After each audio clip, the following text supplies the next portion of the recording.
மயிலாடுதுறை மாவட்டம் வந்து ரொம்ப அழகான மாவட்டம். முதல்ல நாகப்பட்டினம் மாவட்டத்தோடு இருந்துச்சு. சீர்காழி, கொள்ளிடம், கடைசி காவேரியோட கடைமடையில் கொள்ளிடம் அது இருக்குது. இயற்கையாக இருக்கும், சுற்றி விவசாயம் தான் மயிலாடுதுறை ஃபுல்லாகவே. அந்த ஏரியா ஃபுல்லாகவே விவசாயம் சார்ந்த பகுதி. ஆனால் இப்போ தான் மாவட்டமாக மாறிடுச்சு. அது மாறி 1 இயர் கூட இருக்காது, 1 இயருக்குள்ளே தான் இருக்குன்னு நினைக்கிறேன். கலெக்டர் ஆஃபீஸில் இப்போ தான் வந்துச்சு. நாகப்பட்டினம் அலைஞ்சாங்க பாவம், ரொம்ப தூரம் அவங்களுக்கு.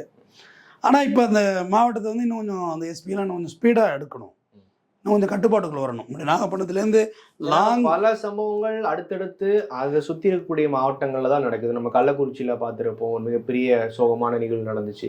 ஸோ அங்கே இருக்கக்கூடிய காவல்துறை அதிகாரிகள் ஒரு முன்னெடுப்பு எடுக்கணும். இல்லை, இப்போ எனக்கு நான் இதுக்கு ஒரு பூலோக அமைப்பு சொல்கிறேன்.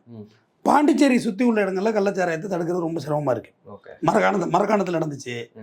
இந்த பக்கம் பார்த்தீங்கன்னா பாண்டிச்சேரி, கடலூர், சிதம்பரம் வந்தோடனே எங்களுக்கு மயிலாடுதுறை வந்துடும். சிதம்பரம் மாவட்டம், கடலூர் மாவட்டம் தாண்டோடனே நான் மயிலாடுதுறை மாவட்டம் வந்துடும்.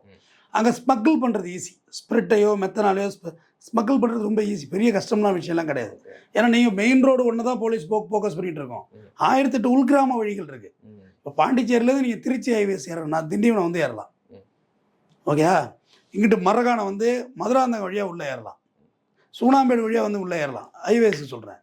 விழுப்புரம் வந்து வில்லியனூர் வழியாக வந்து கிளியனூர் வழியாக மேலே ஏறலாம்.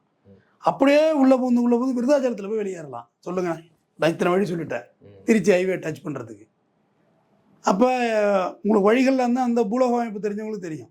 பாண்டிச்சேரி டு கடலூர் போகிறதுக்கு 52 வழி இருக்குது. போகிறதுக்கு போயிட்டே இருக்கலாம். நடுவில் ஒரு பெரிய ஆறு இருக்குது, அந்தந்த ஊருக்கான கனெக்டிவிட்டி பாலம் இருக்குது.